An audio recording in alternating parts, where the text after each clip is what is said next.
Hello and welcome to Sloth Love to Read. This is Carrie Ann. Today we have a Thanksgiving story called We Gather Together. Now please get lost by Diane deGroat. Let's get started.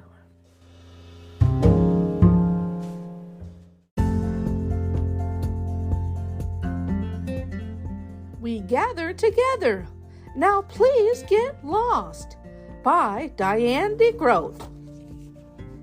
Gilbert was so excited that he tossed and turned all night. Tomorrow his class was going on a field trip to Pilgrim Town, and Gilbert kept thinking about how much fun it would be. Frank was going to be his buddy for the trip and promised to bring his checkers for the bus ride. Gilbert finally drifted off to sleep. Then, bam! Something bopped him on the head. Gilbert woke with a start and fell off the bed. His sister Lola laughed and waved her doll around. "You have to get up," she said. "I am up," Gilbert said, but he was really down on the floor, stuck between the bed and the wall. Lola tried to bop him again. "Mom says you're late for school." Gilbert had never been late for school, but today he was tired and he did not want to get up. When Gilbert stomped into the kitchen, his socks didn't match, toothpaste was dripping down his shirt, and his hair was sticking up in all the wrong places. "Oh dear," Mother said when she saw him. "It looks like you got up on the wrong side of the bed today." She handed him his lunch bag as he hurried out the door. Gilbert had missed breakfast and his stomach growled all the way to school. When he got to his classroom, Mrs. Beard had already marked him absent. She erased the X next to his name and said, "You should be thankful that we didn't leave without you, Gilbert." Gilbert wasn't so thankful when he saw that everyone had already picked their partners for the trip. The only person left without a buddy was Philip. Philip was always the last one to get picked for everything. He couldn't catch a ball or run fast. He was also a big tattletale, and now he was Gilbert's buddy. When the bus started down the road, Gilbert looked around. Frank and Kenny were playing checkers. Patty and Margaret played travel battleship. Louis and Sam read a comic book. Gilbert and Philip just sat. Gilbert's stomach growled again. He opened up his lunch bag, but Philip said, "I'm telling the teacher that you're eating on the bus." And Gilbert closed the bag. Finally, Mrs. Beard said, "Now, class, we're almost there. At Pilgrim Town, we'll see how the early settlers lived. They were thankful that they got through a hard winter and celebrated their first harvest with a Thanksgiving feast. During our visit today, I want you to think about all the things that you can be thankful for." Patty raised her hand and said, "I'm thankful that no one threw up on the bus." Louis shouted, "I'm thankful that we didn't have to do spelling today." Everyone laughed, except Mrs. Beard and Philip, who was the best speller in the class. Gilbert just slouched in his seat and said, "I'm thankful that we're almost there." When the bus pulled into the parking lot, Mrs. Beard said, "Remember to stay with your buddy at all times so no one will get lost." 2 by 2, they walked through the village where people in costumes talked about how the Pilgrims lived. As they headed toward the blacksmith's shop, Gilbert ran to catch up with Frank and Kenny. Philip ran after him, calling, "Hey, wait for me." Frank said, "Too bad we can't be triple buddies, Gilbert, but you have to stay with Philip." When Philip caught up, he said, "Don't walk so fast, Gilbert." Mrs. Beard wants us to stick together." So Gilbert walked really, really slowly. Philip pulled at his sleeve and said, "Hurry up, Gilbert." At the hay barn, Gilbert hid behind a group of older kids, but Philip found him. "Stop it, Gilbert," he whined.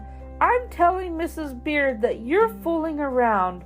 "You're a big tattletale," Gilbert said. "Why don't you just get lost?"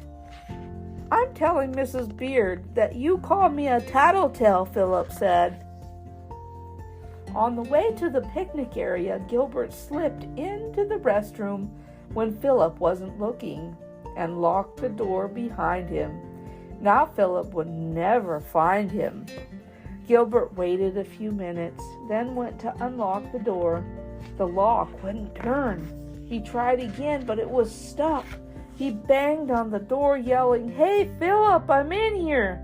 Philip didn't answer. Gilbert banged on the door again. "Is anyone out there?" he shouted. No one answered. Uh-oh, Gilbert thought. If Philip didn't see him go into the bathroom, no one would know he was there.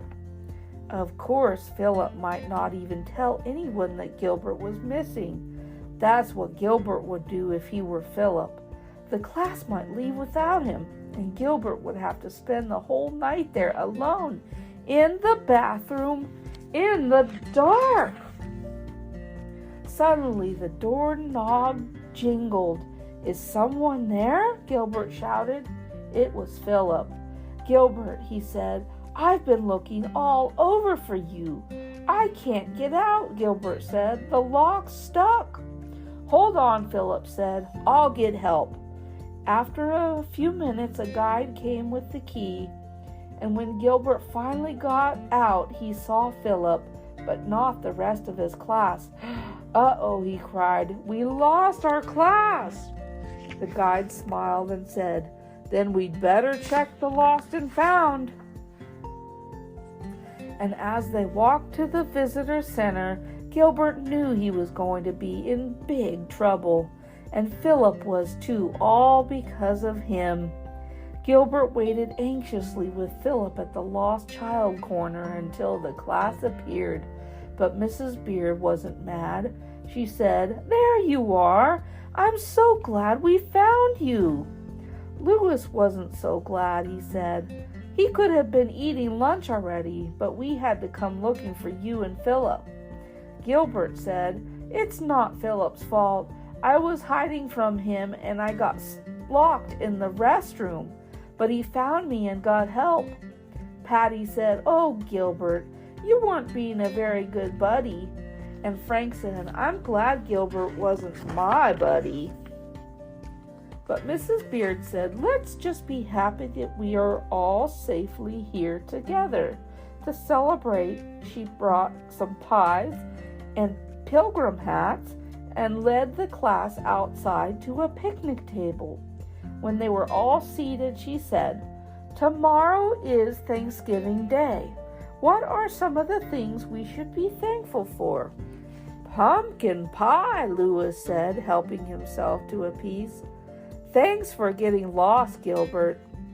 Patty said, "I'm thankful that we don't have to live like the Pilgrims did.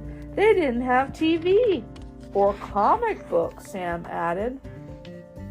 They went around the table. When it was Gilbert's turn, he thought for a minute, then said, "I'm thankful that I didn't have to spend Thanksgiving locked in a bathroom." "Thanks, Philip." Everyone shouted, "Yay, Philip!" And Philip turned red and said, "That's what buddies are for." On the walk back to the bus, Gilbert stayed close to Philip, very close. On the bus, Gilbert borrowed Frank's checkers, and he and Philip played 5 games. Philip won every time.